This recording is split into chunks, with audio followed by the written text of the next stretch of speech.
My brother filmed himself, laughing in a new car bought with my credit. My parents said, "What's yours is ours." And my dad called me pathetic for complaining. So I froze every dollar, sued them all, and made them beg me to stay in my house. Hey, Reddit! My family treated me like their personal bank for years. I finally cut them off and started building a life that was mine. But of course, they weren't done draining me yet. Before we get into the chaos, let me start from the beginning. My name's Ace. I'm 32, and I own a self-serve car wash on the edge of town. 4 bays, 2 vacuums, and a coin changer that hates me. Most days it's just me, the hum of water pumps, and a notebook full of small goals. Pay off the business loan. Replace the busted pressure hose in Bay 3. Maybe hire someone part-time next spring. My life used to be predictable, almost boring. That ended the day my mom called. Stage 2, she said over the phone, like she was reading a weather report. But the doctors are optimistic. And just like that, I was back in orbit around the people I'd spent years trying to keep at arm's length. There's my younger brother Ryan, 28 going on 15. He calls himself an entrepreneur, which is what you say when none of your ideas have made money. His last venture was an app that matched dogs for playdates. Before that, he tried to sell cryptocurrency mining rigs out of our parents' garage. He lives on debt, optimism, and other people's patience. Then there's Mom, Claire, the guilt queen. Every conversation ends with, "After everything I did for you." If emotional manipulation were an Olympic sport, she'd be on the podium. Dad, Tom, is 60, bitter, and convinced that real men provide. That's code for real men never say no. And finally, Uncle Miles, Dad's brother, a walking pyramid scheme in a leather jacket. If there's a bad financial idea within a 50-mile radius, he's already pitched it to someone. I'd built a life far enough from their chaos to breathe, but cancer pulled me back. There was no question about helping Mom. Of course I would. I opened a zero-interest credit card just to cover the medical bills insurance wouldn't. It felt responsible, a short-term solution to bridge a rough patch. I told myself it was the adult thing to do. It took less than a month for that card to catch fire. The first charge was $642 at a steakhouse. We were celebrating my first round of chemo, Mom explained. I deserved something nice. The second was a $1,200 business conference in Las Vegas. Ryan insisted it was essential for networking. His brand apparently needed exposure. The third charge was the one that broke my brain. $1,800 at a specialty coffee retailer. When I asked about it, Mom smiled weakly and said, "I wanted an espresso machine. The doctor said stress is bad for recovery. Good coffee helps. Apparently, chemo pairs best with single origin beans and betrayal." I stared at the charges on my banking app for a long time. At first, I thought it was a mistake. Maybe the card number had been stolen. But no. Each purchase was signed by a familiar name. My family had treated the card like an open tab. I drove over that night, ready to have a calm conversation. The living room smelled like the steakhouse. I held up my phone. Who authorized all these charges? Ryan didn't even look up. Family card, right? Mom sighed like I was being dramatic. It's not like we're spending it on nonsense. We're making memories. Memories? I said.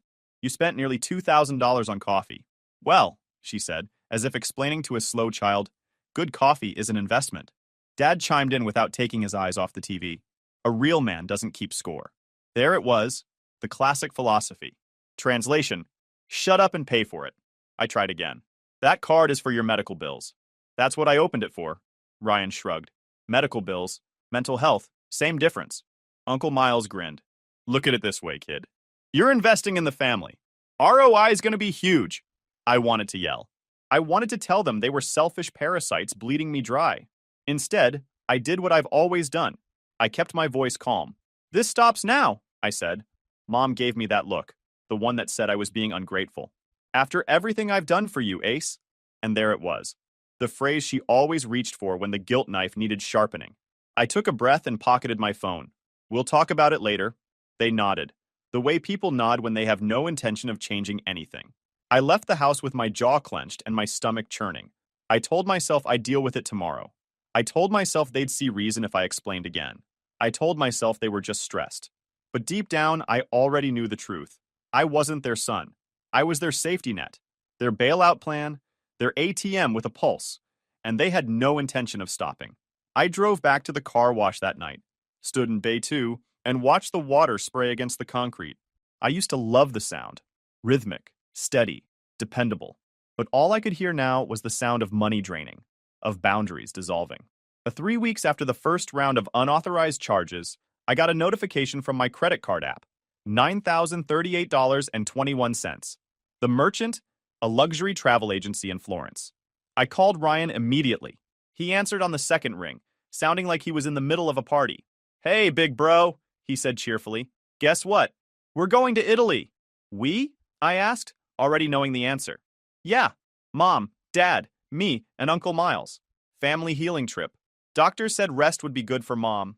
Sun, pasta, good vibes, all that." I stared at the screen like it might blink and tell me this was a prank. And how exactly was this getting paid for? Duh. "Don't worry, it's on the zero interest card. We'll pay you back when things blow up with my next project." Blow up was Ryan speak for probably never. I called Mom to get her version. She was packing. "The doctor really did say rest is good for me," she said, completely serious. "You can't put a price on health." "Apparently you can." $9,000, I said. She sighed. "Ace, don't be dramatic. This is for us, for family. Don't you want me to get better?" I wanted her to get better. I didn't want to bankroll a Tuscan vacation, but I didn't say that. Not yet. The real punch in the gut came a week later when I sat in a loan officer's office trying to get financing to add 2 more bays to my car wash. I had the paperwork, the revenue numbers, the business plan, everything. He flipped through the documents, then leaned back with that sympathetic smile bankers practice in the mirror. "Your utilization's too high," he said. "It's a risk we can't take right now." Translation: your family maxed your card, and now your future is on hold. I walked out of the bank with a rejection letter in one hand and a pit in my stomach. My shot at expanding the business, the plan I'd been working toward for 2 years, was dead because my family wanted a healing trip, and they weren't done. 3 days later, my credit card pinged again. $6,500 to an event venue, then $2,800 to a catering company, another $1,200 for a DJ. Ryan was throwing himself a birthday party, on my dime. The party was all over social media that night. Ryan on a stage with a microphone, champagne in one hand, calling himself a self-made entrepreneur. My name wasn't mentioned once, just hashtags about hustle, grind, and family support. I called Claire immediately. "Mom, do you know what he did?" "He deserves one good birthday," she said quietly, "after everything he's been through." "What about me?" "You're strong," she said. "You'll figure it out. Don't ruin this for him. I might not be here next year. Don't spend my last months fighting." I hung up before I could say what I was really thinking. That night, I sat down with a notebook and did what I should have done weeks ago. I added it all up. Steakhouse, coffee machine, conference, $3,642, Italy trip, $9,038, birthday party, $10,500, bubble tea equipment lease, my name, their dream, $15,000, the forged business loan, $22,000, grand total, $60,180, $60,000. My credit destroyed, my business used as collateral, my future on hold, all so they could live like they'd earned something. I stared at that number for a long time. Then I closed the notebook, grabbed my keys, and went back to the car wash. 2 days later, a man in a suit approached me with a clipboard. "Mr. Cole?" "Yeah." He handed me a packet of papers. "You've been served." 2 weeks later, I got a call from a collections agency. They wanted to confirm a $15,000 equipment lease for commercial-grade bubble tea machines under Porter & Company. Beverage Ventures. "And why are you calling me?" I asked. "You're listed as a personal guarantor on the lease agreement, Mr. Cole." I laughed. I always dreamed of guaranteeing someone else's bubble tea empire. Uncle Miles had forged my signature. Again. That was the day I realized I wasn't just their safety net. I was their entire business plan. The calls started coming daily after that. Mom reminding me about payments I never agreed to. Ryan dropping hints about how I owed him for childhood favors. Tom showing up unannounced to tell me I was acting weak. One night, I called a family meeting and tried to set a boundary. I'm willing to help with medical bills. But the trips, the leases, the coffee machines, it stops now. Claire blinked like I'd spoken another language. "You wouldn't let your mother suffer, would you?" Tom leaned back and sighed. "So you're cutting us off. Real son of the year move." I walked out before I said something I'd regret. I told myself there was still time to fix this. That if I stayed calm, I could dig my way out. I was wrong. The letter showed up on a Tuesday. The kind of Tuesday where everything already feels like a hassle. I'd just finished unclogging Bay 3's pump line and was nursing a burnt tongue from gas station coffee when I opened the mailbox at the car wash. Bills, junk flyers, one postcard from a detailing supplier, and then a thick envelope with a bank logo I didn't recognize. Inside, notice of loan terms, $22,000. This wasn't the bubble tea lease. This was something else entirely. A full business loan, supposedly taken out 3 weeks earlier with a completely different bank. I frowned, reading it twice. It claimed I'd taken out a small business loan 3 weeks earlier. Collateral? My car wash. Repayment schedule? Already missed the first installment. Imagine learning your family used your business as a chip in their slot machine. Fun times. I drove home without even locking the wash. Ryan answered the door wearing designer sneakers I'd never seen before, and a watch that probably cost more than my last tax payment. "Hey, Ace," he said cheerfully, like nothing was wrong. "Check out the new fit. Gotta look like money to make money, you know? Did you take out a loan in my name?" He froze for a second, then grinned like I'd told a joke. "Oh, that. Technically, we all did. It's for the family business." "What family business?" I asked. "The one I'm building. The startup. The dream," he said, waving his hands like a magician revealing an empty hat. "I needed capital, and the bank said we needed collateral, so, you know, your wash has equity. It's all part of the plan." I stared at him, speechless. "You forged my signature." "It's not forged," he said.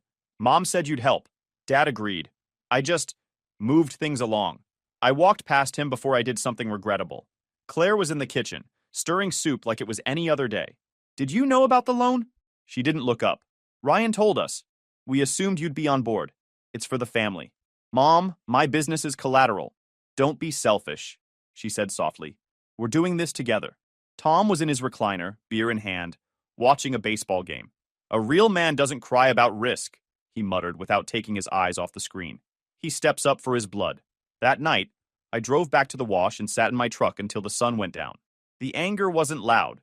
It was cold, focused, mechanical. They hadn't just taken money. They'd gambled my future without asking. Samantha, my accountant, stopped by the next morning. I showed her the letter. She read it twice, then looked up at me with a face that said exactly what I was afraid to hear. "You need to report this," she said. "It's identity theft, Ace. Fraud. They could lose you the wash." I shook my head. "They're family." "Family?" She dropped the papers on the counter. "Family doesn't use your livelihood as collateral without telling you. This isn't a misunderstanding. This is a crime." I didn't have an answer. On Friday morning, I was opening the car wash when a man in a suit approached me with a clipboard. "Mr. Cole?" he asked. "Yeah." He handed me a packet of papers. "You've been served." It was a lawsuit. The bank was suing me for defaulting on the $22,000 loan I never took out. According to them, I'd ignored payment notices, failed to respond to communication, and was now responsible for the full amount plus legal fees. I read the papers twice, then sat on the curb outside Bay One and laughed. It wasn't a happy laugh, more like the kind you let out when the absurdity finally outweighs the rage. I was broke. My credit was trashed. My loan plans were dead. And now, thanks to a forged signature and a birthday party, I was facing a lawsuit that could cost me everything I'd built. No one offered to help, not one apology. Ryan texted asking if I could spot him rent. Claire sent a picture of a new bracelet she'd bought to cheer herself up. Tom called once, just to say I was ruining the family's reputation. By the time the sun set, I was done. Not tired, not sad, just done. They had taken and taken and taken, and I had let them. But standing there, holding a lawsuit with my name on it, something in me snapped. Fine. They wanted a villain? I'd give them one. No more phone calls. No more explanations. No more swallowing rage. They declared war on my future, and I was done fighting with kid gloves. The next move would be mine, and for the first time, they weren't going to see it coming. When people talk about revenge, they make it sound explosive. Screaming, slamming doors, dramatic speeches. That's not how it felt for me. It felt like spreadsheets, phone calls, and signatures. Cold, calculated, and satisfying. The morning after I got served, I woke up before sunrise, made the cheapest coffee in my kitchen, and started what I called Operation Lockdown. No more warnings, no more talks. This time, I was closing every door they'd left open. Step 1. Cut off the oxygen. I called the bank before their lines even opened and froze every credit card and account with my name on it. I canceled auto payments, stopped transfers, and told them to reject any new charges. The rep asked if I wanted spending alerts. I told her I wanted barricades. Step 2. Seal the exits. I contacted all 3 credit bureaus and placed fraud alerts and credit freezes. No new loans, no new credit cards, no more family business ventures in my name. If they wanted money now, they'd have to do something novel. Earn it. Step 3. Bring in the law. I walked into the police station with a folder full of evidence, forged signatures, loan documents, emails, texts, where Ryan bragged about getting it done. The officer raised an eyebrow halfway through. "They're family," he asked. "Apparently," I said. "But family bonds don't hold up well against felony charges." By noon, the report was filed. Identity theft, fraud, possible wire fraud. I didn't blink once. Step 4. Go legal. With Samantha's help, I called a lawyer and filed a civil suit against Ryan and Miles for damages and unauthorized use of my name. We also filed a motion to void the fraudulent loan. If they wanted to play business, I'd show them how business law actually worked. The fallout started almost immediately. Ryan's accounts were frozen within 48 hours. He called from unknown numbers, left voicemails that started calm and ended with screaming. His startup, a cheap website and a rented co-working space, vanished overnight. Without my money, he had nothing. Miles disappeared. His phone went straight to voicemail. His house suddenly had a for sale sign out front. Cowardice was the only thing he'd ever been consistent about. Claire was next.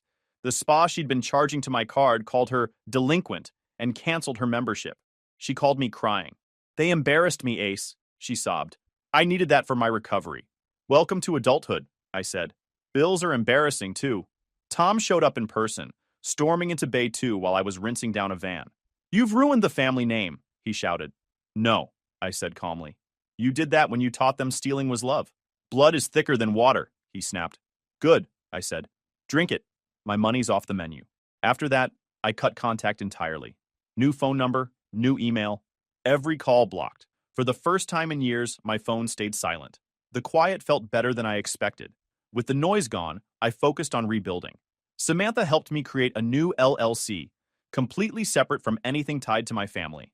We opened new accounts, rebuilt my business credit, and secured small equipment financing. Then a lucky break hit. One of my regular customers, a logistics manager, asked if I could handle washing their company's truck fleet. 20 trucks, twice a week. Guaranteed contract. It doubled my monthly revenue overnight. For the first time in a long time, I felt like I was running a business again instead of patching holes in a sinking ship. Weeks passed. The fraudulent loan was frozen pending investigation. My civil suit moved forward. Police followed up, gathering more evidence. My account stayed untouched. My phone stayed quiet. Ryan tried reaching out through friends, claiming I'd overreacted and ruined his shot. Miles was hiding out of state. Claire's circle of friends disappeared once the free spa days ended. Tom stopped showing up entirely. Without me, their little ecosystem collapsed. They'd built their lives around my money, and the second I pulled it back, everything fell apart. I'd spent years being their emergency fund, their plan B, their safety net. And the second I stopped catching them, they started crashing. It was almost poetic, if poetry involved lawsuits and frozen accounts. Every move now was deliberate. My world had gotten smaller, but it was cleaner. My days were still long, fixing pumps, rolling quarters, unclogging drains, but they were mine. For the first time in years, I was building something for myself instead of bailing someone else out. And deep down, I knew this was only the opening act. The lawsuits, the fraud reports, the frozen assets, they were just the foundation. The real fallout hadn't even started yet. They'd spent years assuming I'd always be there to save them. Now, they were going to learn how hard the ground feels when there's no one left to break the fall. The first domino fell 2 weeks after I filed the police report. I was at the car wash, tightening a water line, when Samantha walked in with a grin and a newspaper folded under her arm. "Guess who made the crime section?" she said, tossing it onto the counter. Right there on page 3. Local man arrested in identity theft investigation. The mugshot said it all. Ryan still trying to look smug even in County Orange. The article said he'd been arrested for fraud, identity theft, and providing falsified financial documents. The words multiple felony counts looked good on paper. According to the article, he'd posted bail the next day, probably scraped together by selling whatever he had left or borrowing from whoever still tolerated him. Now he was out, awaiting trial, and from what I heard through the grapevine, absolutely spiraling. I read the article twice, folded it neatly, and slid it into my filing cabinet under receipts. The second domino came days later, but this one I didn't see coming. Turns out when the police started digging into the forged loan and the bubble tea lease, they found Miles's fingerprints all over the paperwork. And once they started pulling that thread, the whole sweater unraveled. Miles had been running shady deals for years. Fake invoices, shell companies, forged signatures on equipment leases. My case was just the thread that got investigators looking. Within weeks, they'd connected him to financial schemes across 2 states. Wire fraud, identity theft, financial misconduct. He was indicted on multiple felony counts. The last I heard, he'd posted bail and was cooperating. Lawyers speak for selling everyone out to save his own ass. Cowardice was the only thing he'd ever been consistent about. The third domino was Tom. He'd co-signed the $15,000 bubble tea equipment lease as a business partner with Ryan. Probably thought it made him look like a big-shot investor. But when Ryan's accounts were frozen and payments stopped, the leasing company came after Tom directly as the guarantor. They didn't care about his excuses or his tough guy posturing. Co-signers don't get to walk away. They gave him 60 days to pay the full balance or face collections in a lawsuit. Watching him scramble was almost poetic. He'd spent years telling me real men provide. Now he was learning what providing actually costs. Meanwhile, Claire's carefully curated social life evaporated overnight. The women she called her support group, the ones who'd happily attended expensive lunches and spa days on my dime, stopped returning her calls. It's funny how quickly best friends disappear when the free perks dry up. I heard all of this secondhand, mostly through neighbors or old family acquaintances who couldn't resist the drama. Apparently, they were imploding. Tom blamed Ryan. Ryan blamed Miles. Claire blamed the system. Miles blamed everyone. They sold furniture, jewelry, electronics, anything they could convert to cash. It wasn't enough. Ryan tried calling from burner phones and unknown numbers. I blocked every single one.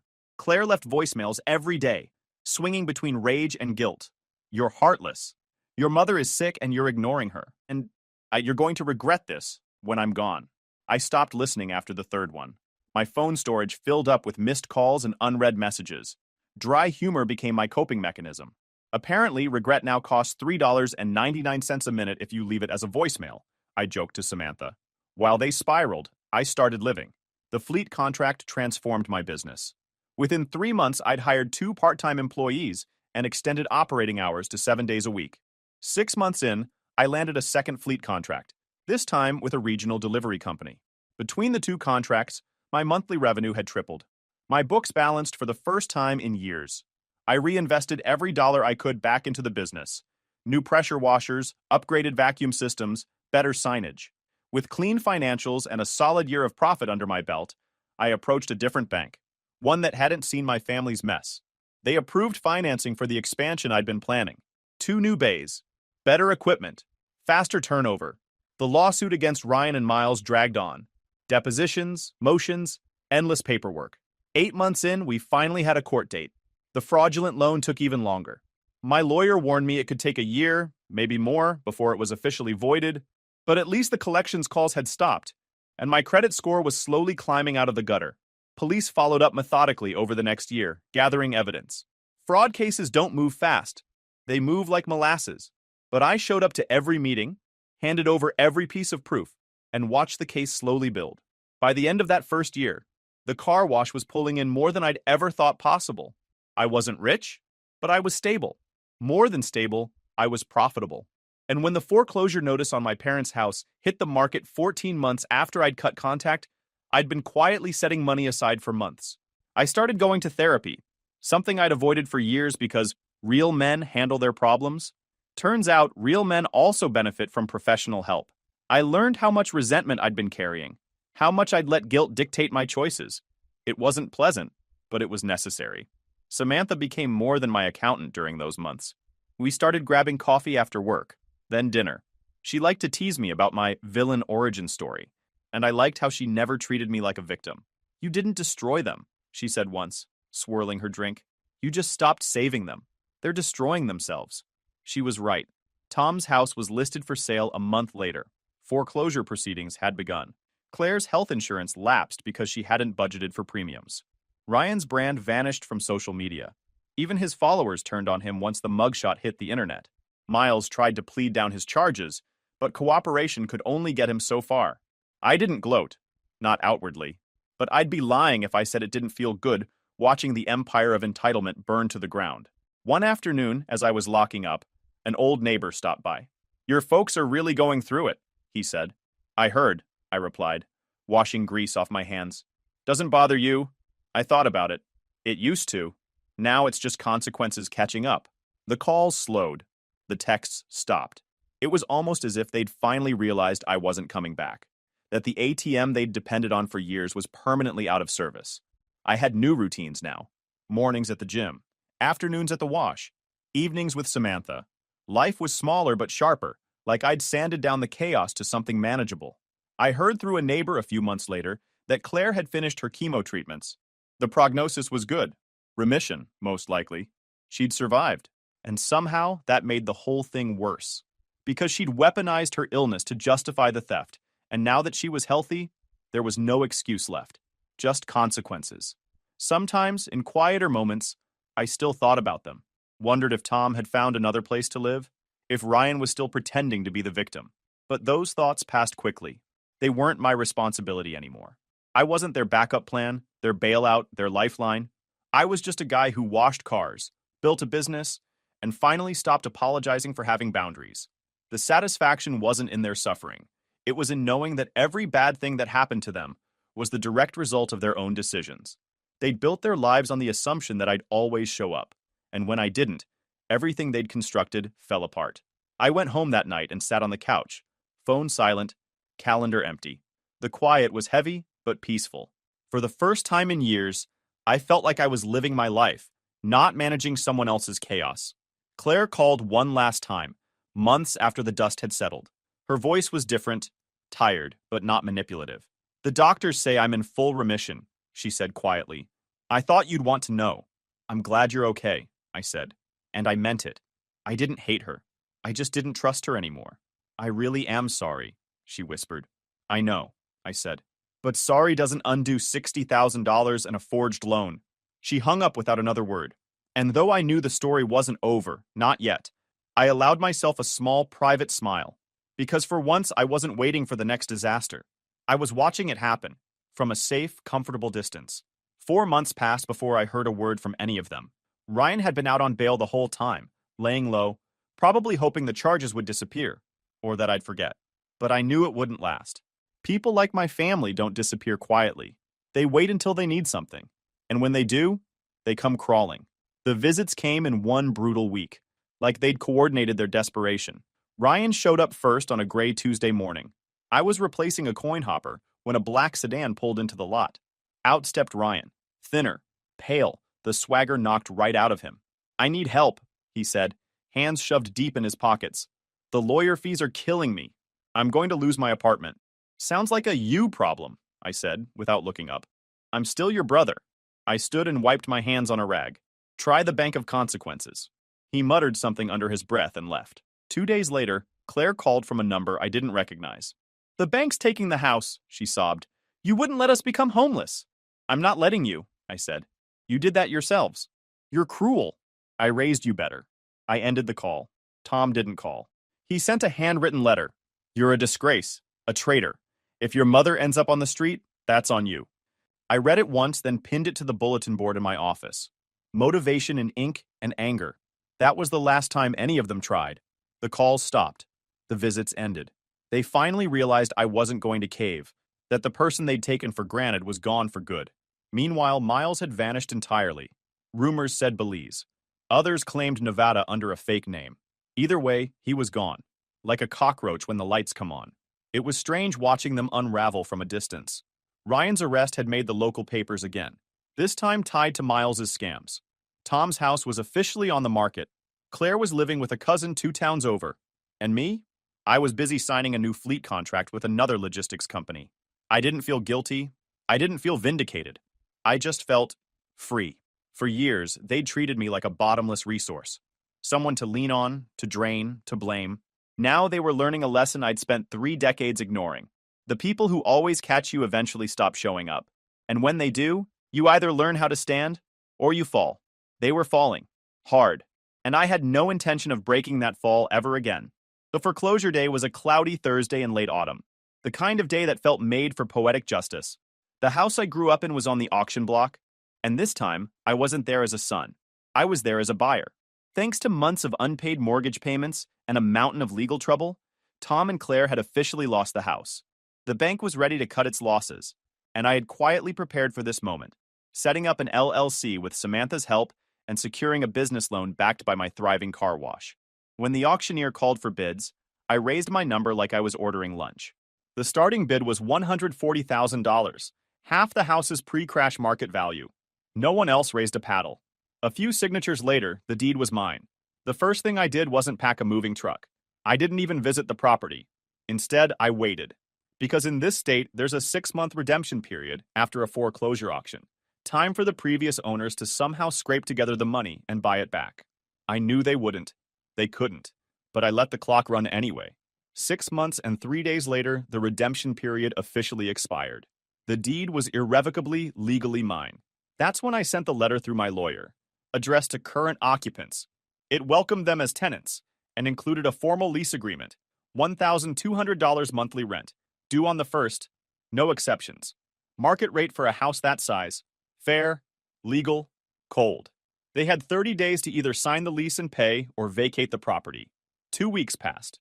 No response, no signed lease, no payment. So I followed the law to the letter and filed for formal eviction. Then I posted a notice to quit on the front door.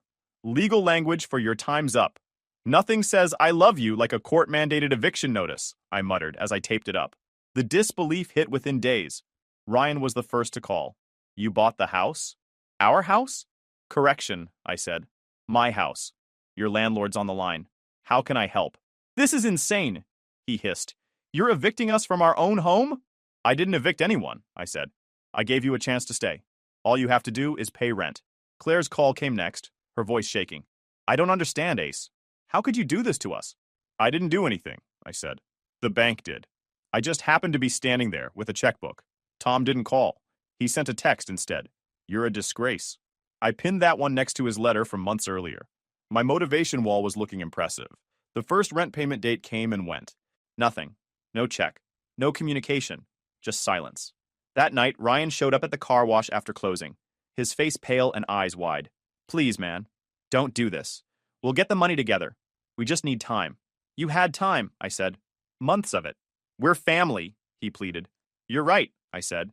And you always told me family helps family. Consider this my help. A roof over your head, if you earn it. The next day, Claire called again. This time, she was sobbing so hard she could barely speak. I made mistakes. I trusted the wrong people. I just want one more chance. You had more chances than anyone deserves, I said quietly. This isn't about punishment anymore. It's about responsibility. Tom came last. He didn't beg. He tried shame instead. He showed up unannounced and stood in Bay 1, the same place where he'd once told me real men provide. You're proud of yourself? He spat. Destroying your own family for money? No, I said calmly. I'm proud that I finally stopped letting my family destroy me. He didn't have a comeback for that. He just turned and walked out. The eviction process moved forward. They scraped together a payment just in time to pause it.